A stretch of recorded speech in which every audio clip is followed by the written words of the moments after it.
everyone. Welcome and thank you for coming to the conference or inquiry celebrating reason. My name is Shauna Watson and I'm Vice President of CFI Canada. I will turn the introduction floor over to Gleb Lipsick to introduce Artaban, our next speaker. So go ahead, Gleb. Hello, everybody. Can you hear me well? Yes. All right, wonderful. Sorry, I'm just jumping on this call a little bit late, but it's my pleasure and great honor to introduce Amir Artaban Sedaghat, with his very interesting and intriguing topic, East-West Islam, a Perpetual Misapprehension, ? Amir, actually goes by Artaban. So Artaban holds a Master of Arts in French language and comparative literature, a master's degree in Sciences du Langage, and a doctorate degree in translation studies from the Université Sorbonne Nouvelle in Paris. He currently teaches translation and French studies at the University of Toronto. And as a multilingual researcher specializing in transcultural communication, he has focused on the reception of Persian classical literature and Islamic philosophy in the West, working within a broad theoretical framework that touches upon semiotics, hermeneutics, poetics, social linguistics, and translation studies. Gosh, that's a mouthful. He has published several articles about the semiology of Persian prosody and Iranian music, as well as the ideological dimensions of the translation on mystic literature. He's currently working on the translation of an analytical anthology of Rumi into French and Spanish, as well as monography about the reception of Rumi, who is the best-selling 13th century Persian poet and mystic's work in the Western world. But the best part is that Artaban also helps my daughter with her French studies. So again, it's my great pleasure and honor to pass it over to Artaban. Thanks a lot. Thank you so much, everyone. Thank you so much, Glad. Hello, everyone. My name is Arta. I was introduced. I'm going to share my PowerPoint, which is way less substantial than the previous presentations. I have fewer pages. I will talk more and be less visually stimulant. Sorry about that. I'm going to talk about something that has been a side topic for my research. At least I have postponed any serious research on that to the era after the publication of my first book in English with Routledge, which is about, as Gleb explained, the reception of mysticism of Rumi's mystic thought and work in the West. So I'm going to talk about this topic that I've been pondering upon in the past couple of years more seriously, which is the lack of sane and proper communication between civilizations. Yes, I'm specialized in transcultural communications, but what I'm going to talk about today is transcultural miscommunication, the lack thereof, rather than communication. So a lot of the things I'm going to tell you will come across as negative, pessimistic. Well, I'll try to have a positive note at the end. But all in all, this is something I've been thinking about ever since I moved to Canada in 2012 from Paris. And I was shocked by the amount of, like the size, not the size, what was the best word? The huge differences that I could see between continental Europe lifestyle and North American on one hand, and the Anglo-Saxon, what we call in French studies, like the French academia, we still use that word, Anglo-Saxon. That's quite outdated. But like the English-speaking world and the continental Europe, like Germanic Europe or Romance Europe. And I was wondering, hey, wait a minute. We've been talking about, I've been told about the West when I was in Iran, and we have been talking about the West for decades now. Something called like the civilization, like Western civilization. Where is this Western civilization? Which countries more can represent more this Western civilization? And again, wait a minute. Why do we have such a distorted view about, first of all, ourselves in the West and what is outside the West, whatever we can call it, East, Islamic world, the Vedic world, which I would put in Asia, South Asia, and East Asia. How come our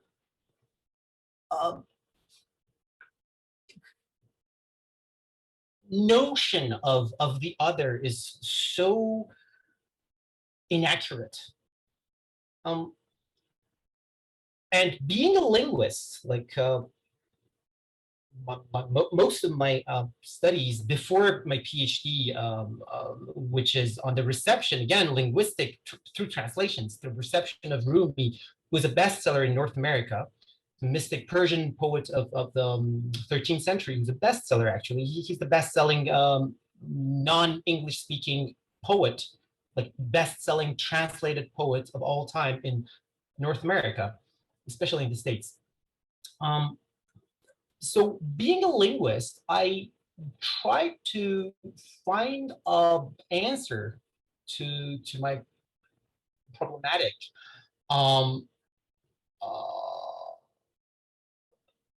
in a linguistic approach. Like I tried to apply semiotics and linguistics to the question, to the analysis of this question. Well, so I'm going to talk about, like my talk has different sections. After this introduction, I'm gonna explain a little bit about the basic, the way language shapes our representation of the world. I'm going to talk about the language, and then I'm going to accuse language of being the culprit number one in the process of miscommunication, misapprehension. Then I will look into the causes of misunderstanding, consequences, and I will give you a few examples before concluding with a positive note, hopefully. So let me start with deconstructing my own title. So I'm going to start with a self-criticism. What is, like, the title, East, West, Islam, Perpetual Misapprehension? Well, my problem is that none of these words can be easily defined. So I have a title that, from a semantic point of view, is full of things. Like it can mean a lot of things and it can mean nothing at the same time. Well, when we talk about the West, where is it? Where is this West? When we talk about the East, what do we mean? Do we mean Asia? Do we mean Eastern Europe? Where do we put the border? Because, like, well, in France, in mid 19th century, we founded an institution, like a university, basically, a school of, we call it school, like a grande école. But a school, a grande école in France is more important than university, actually. So we have this university, let's call it, Institut des langues orientales, langues et cultures orientales, we call it LANGSO. And well, you may be surprised to know that Russian and Polish were also among the languages that were studied and worked on, and still today, yeah. So yeah, where is this Oriental? Where is this L'Orient? Another interesting thing is that, well, at the same time, when we talk about la culture orientale in France, like Eastern culture, we do include Morocco in it. So like Moroccan mint tea for French speaker is Oriental, which is quite interesting, given that that country we're talking about, like we're considering Oriental, like the meaning of the word, like Maghreb means the West. Basically, that's the West. And if you look at the map, yeah, Morocco, the Moroccan coast is the westernmost, probably not as western as Ireland or Iceland, but it's the almost the westernmost point of the old world into the Atlantic. So, and to go on, the word Islam. When we talk about Islam, what are we referring to exactly? We're talking about the civilization, or we're talking about religion? We're talking about the Islamic world. I mean, there's an interesting question. How come we talk about the Islamic world when we don't talk about the Christian world? Why do we say the West, and then on the other side, the antipod, the other with the capital O, needs to be Islamic world? Why do we qualify the other civilization by its religion, by a spiritual belief, by, like, I mean, semantically, there is an asymmetry between the two premises of this comparison, right? So anyhow, like, having destroyed my own title, let me continue on to two other points before starting my demonstration of the language theory. First of all, this is not a criticism against the West, because I don't think misunderstanding is unique to our Western standpoint. I do believe that the East is misunderstanding the West, whatever that means, as much, at least as much. So in a way, what I can see is that everyone is misunderstanding everyone else, basically. Why am I talking mostly about the West today? Well, first thing is, well, we're in the West. Well, I'm not as much in the West as you are, because right now I'm somewhere in the Jura Mountains in Switzerland, somewhere between Lausanne and Geneva. You're in Toronto and Ontario, mostly, I believe, probably some people from the West Coast. But there's the audience, when we're talking about misunderstanding between different cultural spheres on this planet.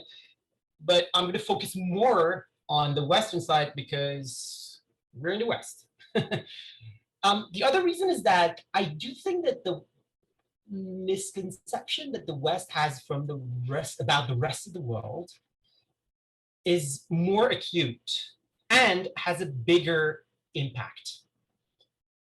At least still now, if we just add up the military might of all the armies in the world, I think the balance is still tipping towards the West. So we're still sort of dominating the world.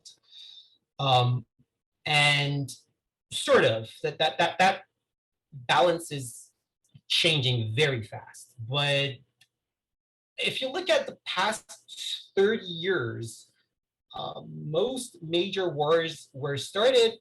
Some of them were won, most of them were lost by the West.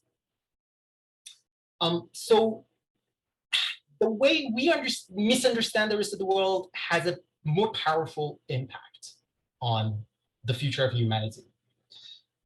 And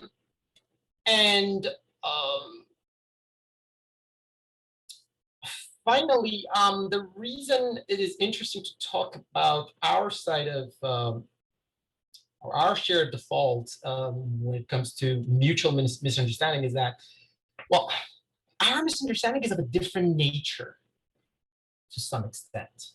Not totally, but the nature of the misunderstanding is a bit different from the way like the Chinese people misunderstand the West, or Muslims, or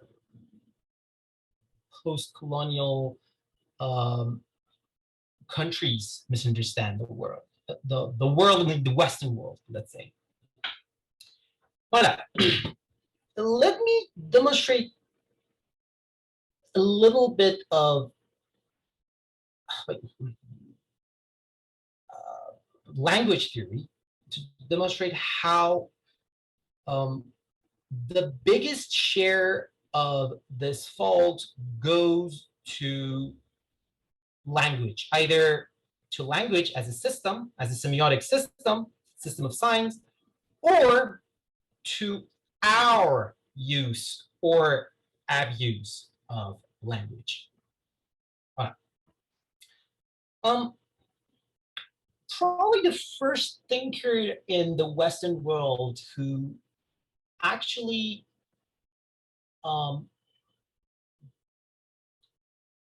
worked systematically on the problems of communication and the question of language in a moral perspective was Blaise Pascal in L'Art de Persuader. He sort of postulates that communication is fundamentally flawed. It's very difficult to communicate. And language is not very capable of, like language as a tool is not the best tool we have. Or it's not the best to communicate, to establish a full-fledged process of communication between individuals. This is, or better to say, language is incapable of representing the world.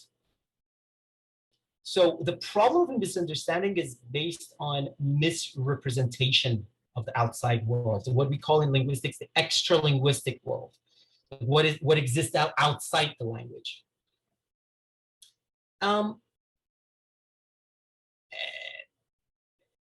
This is nothing new.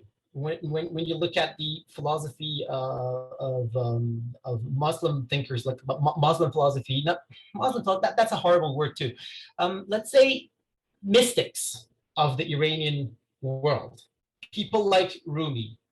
So interesting thing about Rumi is that he's one of the most prolific authors in the world, the history of human beings. His work is like 3 times bigger than Homer, 4 times bigger than Dante or Milton.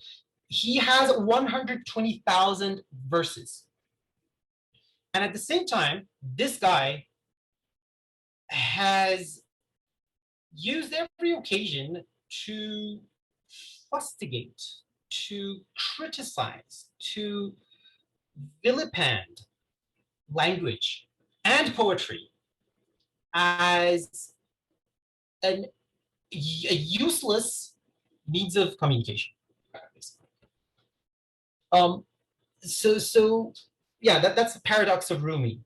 He hates language, he hates poetry, and nevertheless, he has written 120,000 verses.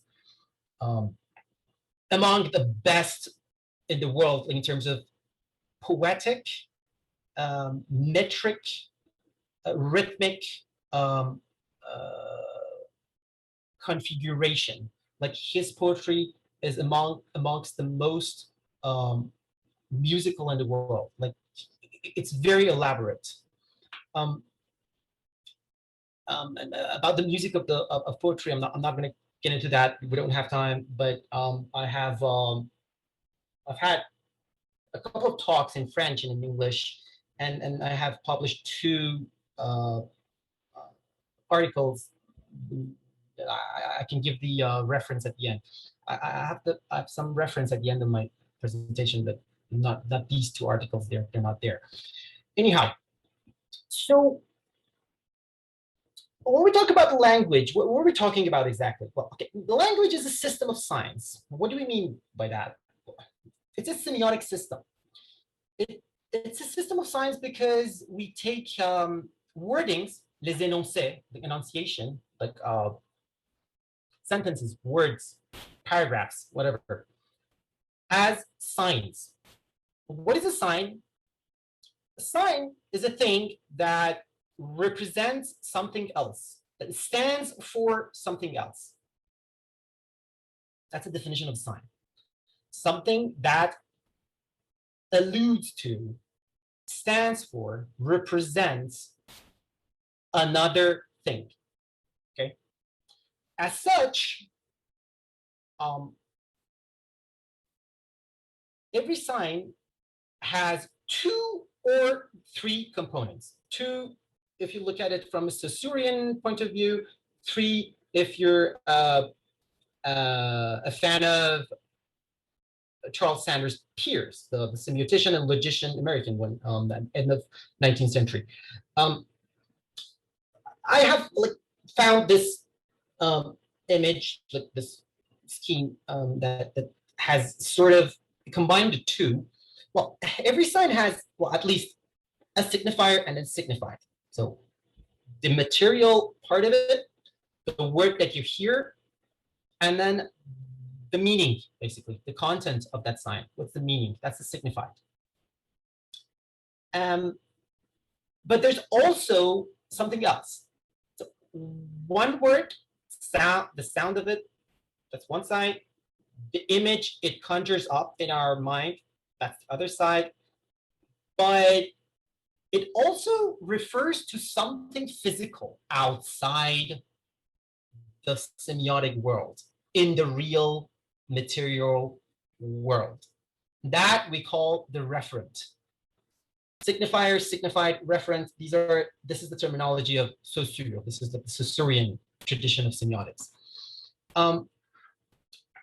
So we have a word, it has a meaning, and it refers to something in the real world. Okay. Now, let's go to a higher level. Talk about the verbal communication or miscommunication. So a Saussurean linguist, one of the fathers of structuralism that influenced all human sciences, Romain Jacobson, he has a pretty comprehensive model of verbal communication. He says that there are 6 components of verbal communication. And based on these 6 components, we have 6 language functions. So we have the sender, we have the receiver, we have the message, the sign itself. We have the context, that's the referent. It talks about something. It has a channel and it has a code. So the code is the language. The code is the law that regulates. I can say he goes to the swimming pool. I cannot say he go to the swimming pool. There's z at the end, 3rd person, singular. That's the English grammar that dictates that. The channel, well, right now the channel is quite complicated. It's Zoom, but it is also my voice. The message is what I'm saying, the wording itself. I'm the sender, you're the receiver. And there's a context. I'm saying something, but I'm saying something about something. Like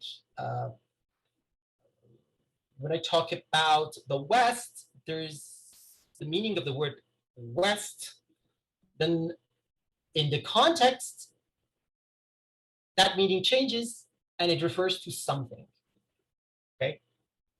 The problem is we can have errors, we can have faults at all these 6 levels. You can have the sender who says n'importe quoi, who says nonsense, or who lies. We can have the receiver who, because of his worldview, have a big problem interpreting correctly in the same direction as the sender. That's the other side. We can have misinterpretation. We can have a context, a reference that is hard to grasp. When we talk about God, it's very difficult to define it, like to define the word, the signified. Like what is God? So I don't want to go into that phenomenological discussion about how the phenomenon as it looks and the Newman that is in our mind can be unrelated to each other totally based on our a prioris, our preconditions, basically. So the problem of the context, of the things that are hard to grasp, to understand. And it's not only God that is hard to grasp. The more down-to-earth basic things can be like that. The message, like our rhetoric can be wrong, mismatched with what we want to say. Languages have shortcomings. That's specifically in translation. Like language, like translation is a very hard job. Like it doesn't always go through the message, and that's not the problem of the translator. That's not anything but just the differences between languages, how things are set in different languages.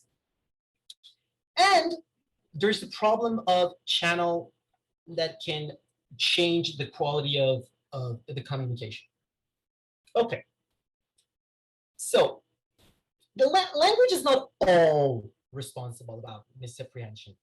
We have other factors. I have divided quite unilaterally these causes, the causes of misunderstanding, into 2 main groups: deliberate ones, natural ones. Deliberate causes, what I call foul play. Some examples are propaganda, ideology, political communication, interest groups, false debates, decoys. We talk a lot about like something that is not a real issue to divert the public's attention from the main question. It is not my intention to go into the depth of deliberate causes of misunderstanding. Well, because first of all, there's been a lot of work on that to begin with. How media can manipulate us, how interest groups can affect, influence our representation of the world using the language.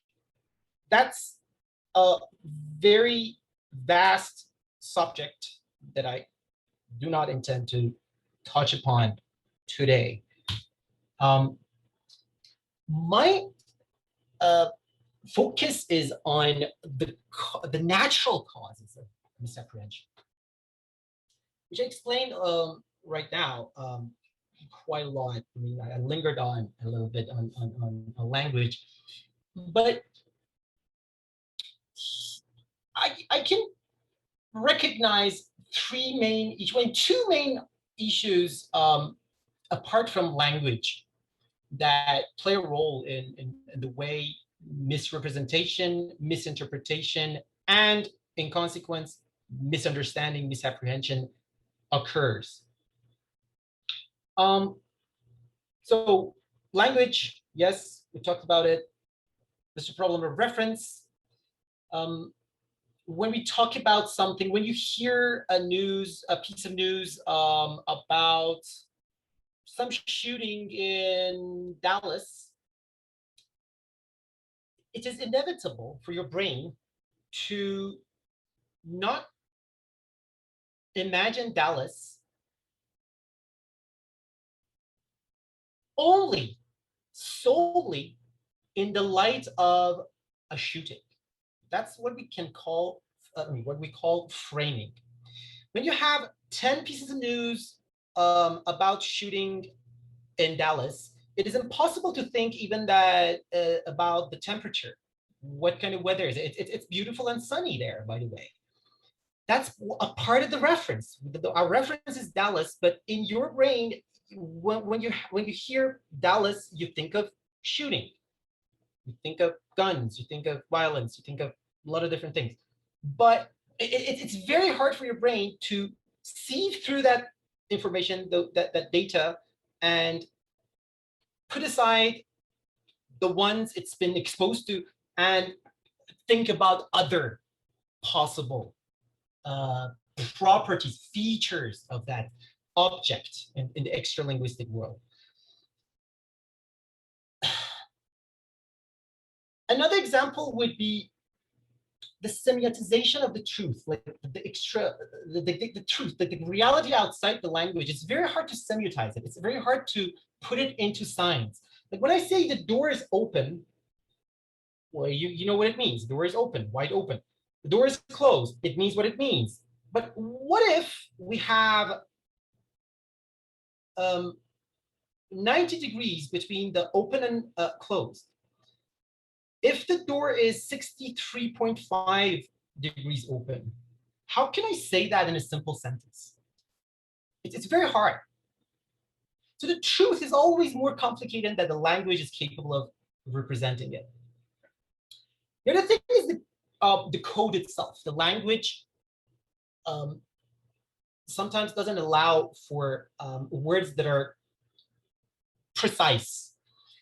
The word culture could mean anything and nothing. The word communication could mean anything and nothing. I would be more bold. I would go as far as to say that the word terrorist could mean anything and nothing. It very much depends on who is talking to who about who. It relies a lot on your point of view. Some words are saturated. Like some terms have semantic, like are in a state of semantic saturation. There's too much, they mean too much. And because they mean too much, they could mean nothing. Some words mean something, they denote something, but in the vicinity of other words, they mean something completely different. That's the problem of denotation and connotation. And interpretation. That is the linking word, which brings me to the other word, reasons, causes of misapprehension. You're in front of the same sentence. Let's say, I'm going out now. You will interpret it in one way. My wife, who knows that I'm very hungry and I would like to have a pizza, interprets it in a different way. I'm going out now means, okay, I've had enough. I'm gonna go and grab my piece of pizza. So different situations result in different interpretations. So if you think of I'm going out now, means that, well, I'm tired of attending this conference. I need some air. My wife interprets it in a different way. Someone else would have a different interpretation.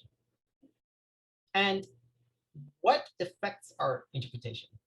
What determines our interpretation is partially our worldview.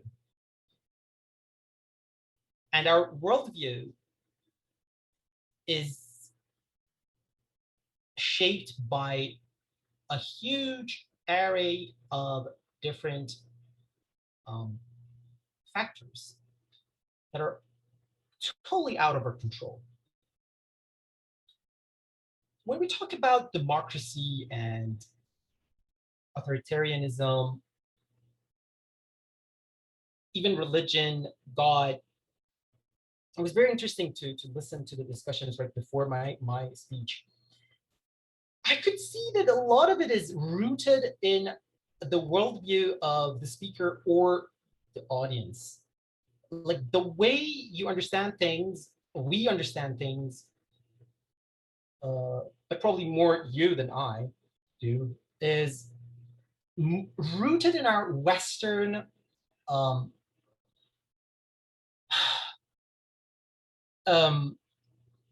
a Western way of seeing things, what we call in French une grille de lecture, our grill,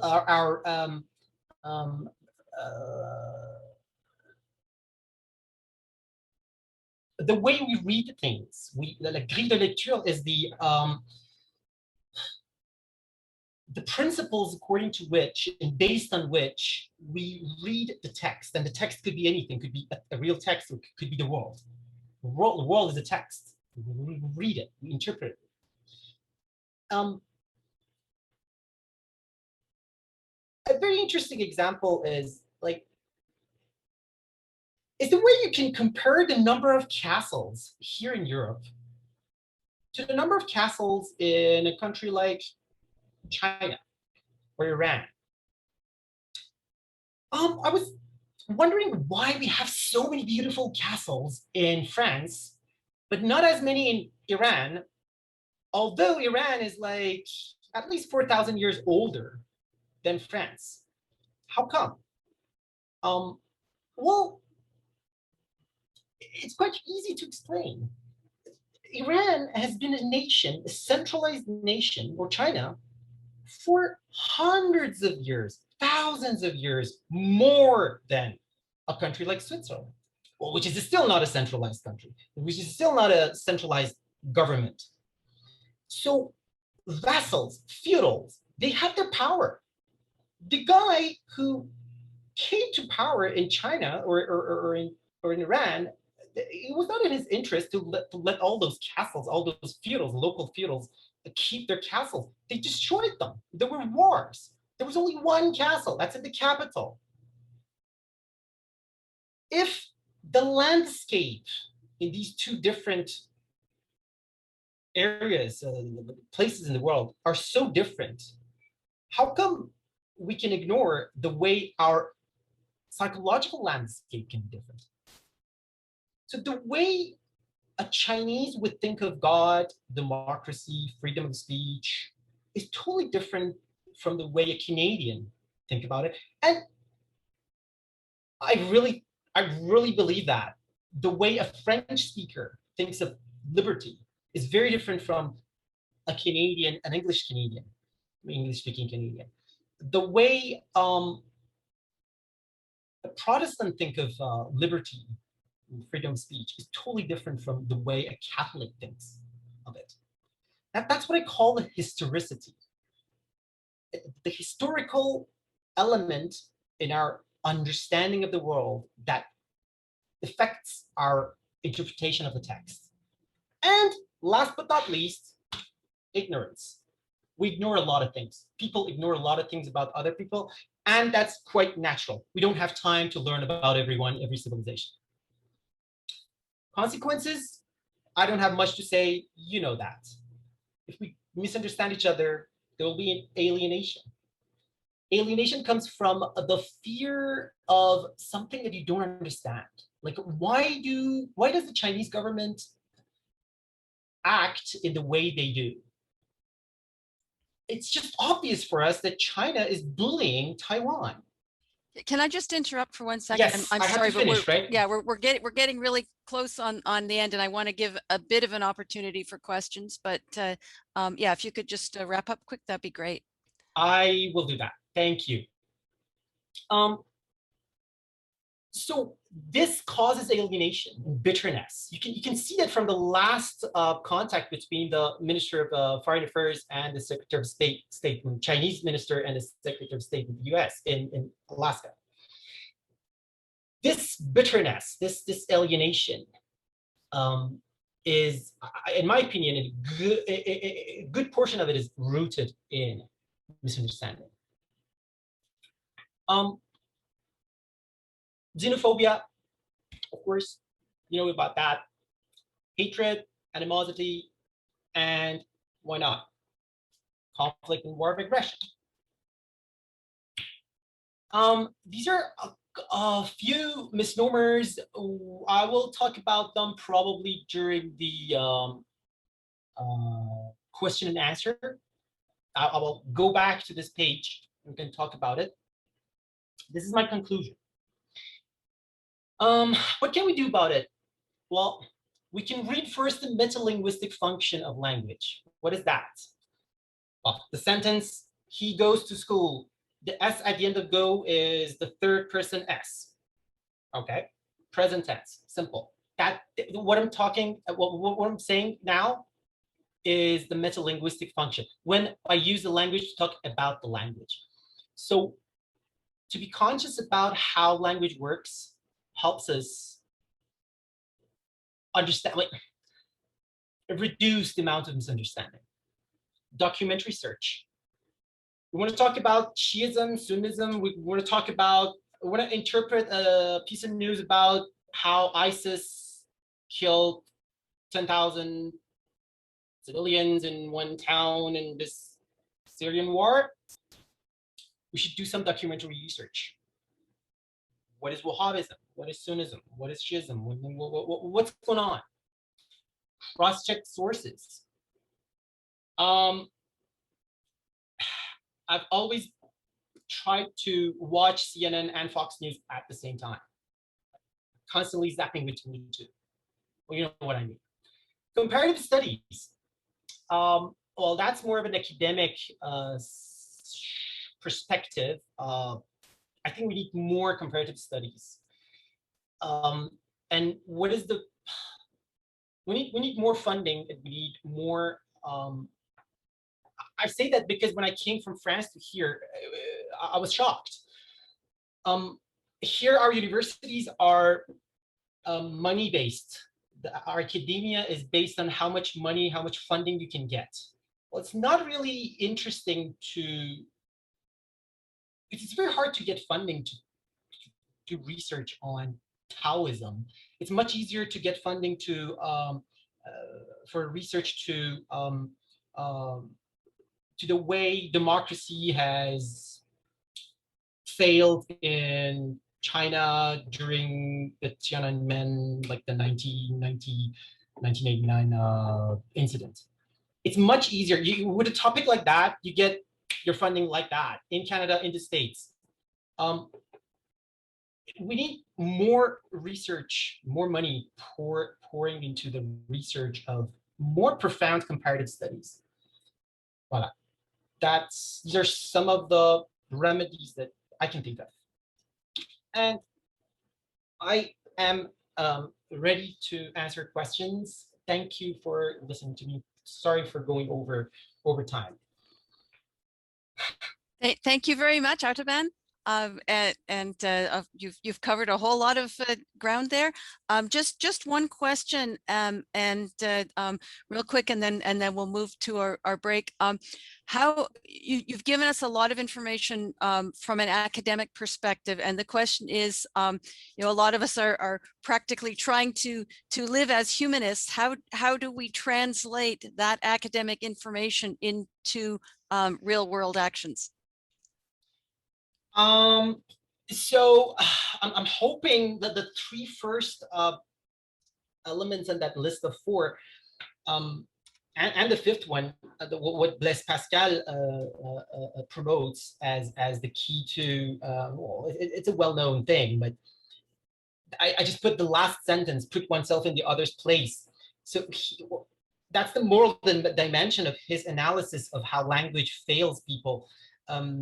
It fails you in the sense that you feel like it's very hard to put yourself in another person's place. Like,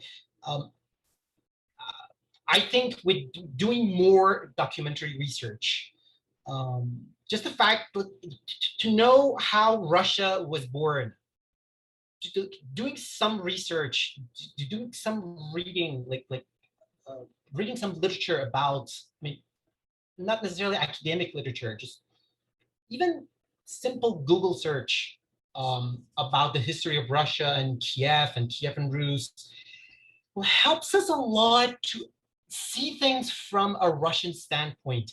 And hopefully it will allow us to reduce our hatred and bitterness and resentment against certain actions. I'm not trying to defend anything. Like, I'm not trying to defend Russia's annexation of Crimea. No. I'm saying if we understand them, it's probably easier for us to find a solution, even to fight them back. Because devising good strategy to fight strategies to fight your enemy, I mean, adversary, your rival,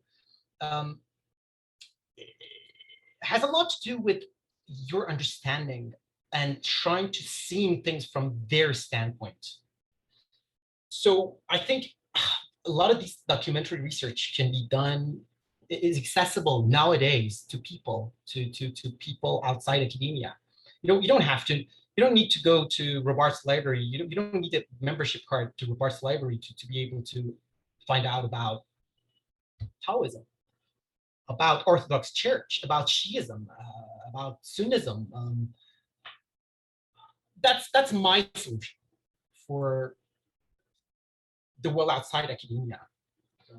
Okay, well, thank you very much for that answer. And we have run into our break, and so we're going to give people just a 5-minute break. But before everybody goes away, thank you very much, Artaban, for a mind broadening discussion, and hopefully we'll have some time to discuss during some of the on the chat or the chat afterwards, whatever.